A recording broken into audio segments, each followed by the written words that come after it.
Hello दोस्तों, आपका बंदूक क्लासेस में स्वागत है। उत्तर प्रदेश पुलिस जीके और जीएस वाले खंड के महत्वपूर्ण प्रैक्टिस पेपर आज हम लोग 11 देखेंगे, जो आपके एग्ज़ाम के लिए काफ़ी यूज़फुल, एक तरह से कहा जाए महत्वपूर्ण प्रश्न होंगे। तो कुछ आइए ऐसे कुछ महत्वपूर्ण प्रश्नों की प्रैक्टिस करते हैं जिनके आने की संभावना बहुत ही अधिक होती है। तो आइए इस सेशन में पहला प्रश्न देखें दोस्तों। इससे पहले चैनल पर अगर आप नए जुड़े हों तो चैनल को सब्सक्राइब जरूर कर लीजिएगा। आज के प्रैक्टिस पेपर 11 का पहला प्रश्न है, निम्नलिखित में से किसने कहा था विदेशी वस्त्रों की बर्बादी को उनके साथ सर्वोत्तम व्यवहार है? रविंद्रनाथ टैगोर, महात्मा गांधी, चित्तरंजन दास या सुभाष चंद्र बोस? तो यह कथन किसका है कि विदेशी वस्त्रों की बर्बादी हो उनके साथ सर्वोत्तम व्यवहार है, यानी उनके यहाँ से संबंध होगा कि अंग्रेजों के साथ एक उच्चतम व्यवहार होगा। यह स्टेटमेंट किसका है? तो महात्मा गांधी ने कहा था। महात्मा गांधी ने ही इस स्टेटमेंट को क्या किया था, दिया था। रविंद्रनाथ टैगोर की अगर बात की जाए तो रविंद्रनाथ टैगोर इसके विपरीत दिए थे। उन्होंने कहा था कि विदेशी वस्त्रों को जलाना यह निष्ठुरतम व्यवहार है। एक तरह से कहा जाए इस व्यवहार के यानी इस आंदोलन का विरोध किया था किसने? रविंद्रनाथ टैगोर के द्वारा। आइए अगला प्रश्न देखते हैं। अगला प्रश्न है, निम्नलिखित में से किस एक राज्य में सुइल नदी परियोजना स्थित है? आपको बताना है कि ये जो सुइल नदी परियोजना है किस राज्य में स्थित है। उत्तराखंड, हरियाणा, पंजाब या हिमाचल प्रदेश? तो जो सुइल नदी परियोजना है यह वर्तमान में कहाँ स्थित है?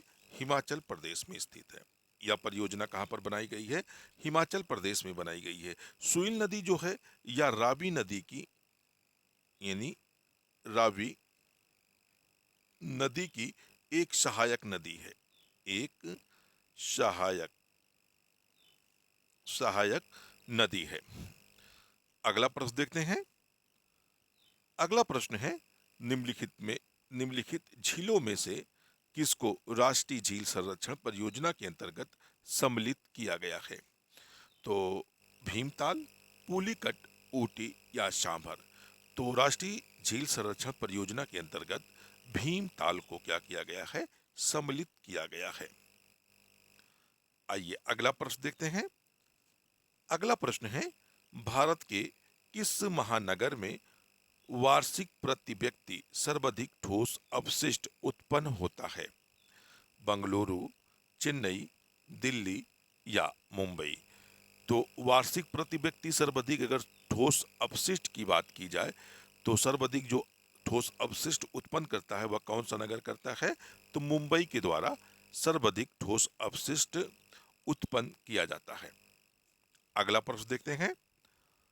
अगला प्रश्न है, मीथेन जिसके वायुमंडल में उपस्थित है वह है चंद्रमा के, सूर्य के, बृहस्पति के या मंगल के? तो मीथेन एक गैस है जो कार्बन डाइऑक्साइड, जो एक तरह से कहा जाए ग्लोबल वार्मिंग को बढ़ाने की सबसे बड़ा रीजन माना जा रहा है। तो मीथेन जो है किसके, यानी किस ग्रह के वायुमंडल में सर्वाधिक उपस्थित है? तो बृहस्पति के वायुमंडल जो है इसमें मीथेन की उपस्थिति क्या है? सर्वाधिक है। तो आपका राइट आंसर क्या होगा? सी वाला आपका राइट आंसर होगा, बृहस्पति। अगला प्रश्न देखते हैं। अगला प्रश्न है, उत्तरी ध्रुवीय प्रकाश के लिए वायुमंडल की कौन सी परत जिम्मेदार है?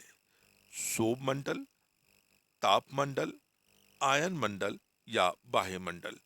तो उत्तरी ध्रुवीय प्रकाश के लिए कौन सी परत जिम्मेदार होती है? तो आयन मंडल क्या होता है, इसके लिए जिम्मेदार होता है। तो आपका राइट आंसर क्या बन जाएगा? सी वाला आपका राइट आंसर हो जाएगा, यानी आयन मंडल। अगला प्रश्न देखते हैं। अगला प्रश्न है, निम्नलिखित में से पूर्वी द्वीप समूह का कौन सा द्वीप 3 देशों में विभाजित है? बोर्नियो, सेलिबीज, न्यू गिनी या तिमोर? तो जो पूर्वी द्वीप समूह का एक हिस्सा है बोर्नियो, ये क्या है? 3 देशों में विभाजित है। तो आपका जो बोर्नियो द्वीप होगा या कितने देशों में विभाजित है, तो 3 देशों में या विभाजित है। तो राइट आंसर क्या होगा, ए वाला होगा, बोर्नियो हो जाएगा। अगला प्रश्न देखते हैं। अगला प्रश्न है, रूर बेसिन प्रसिद्ध औद्योगिक क्षेत्र है, चीन का, जर्मनी का, जापान का या यूनाइटेड किंगडम का। तो रूर बेसिन की अगर बात की जाए, रूर बेसिन जो है कोयले के उत्पादन के लिए सर्वाधिक प्रसिद्ध है। रूर बेसिन क्या है, कोयले के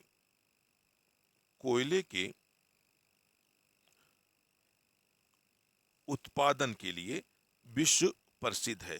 अब ये आपसे बताना है कि रूर बेसिन किस देश में स्थित है।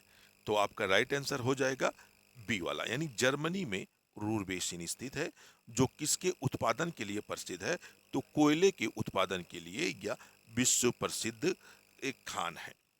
आइए अगला प्रश्न देखते हैं। अगला प्रश्न है, फोटोग्राफी में प्रयुक्त होने वाला हाइपोबिलियन जलीय विलयन है, सोडियम थायोसल्फेट का, सोडियम टेट्राथायोनेट का, सोडियम सल्फेट का या अमोनिया पार सल्फेट का। तो जो फोटोग्राफी में प्रयुक्त होने वाला हाइपोबिलियन होता है या जलीय विलयन किसका है, तो सोडियम थायोसल्फेट का या विलयन है। ये किसका विलयन है, तो सोडियम थायोसल्फेट का या जलीय विलयन है। आपका राइट आंसर क्या होगा, ए वाला आपका राइट आंसर बन जाएगा। अगला प्रश्न देखते हैं।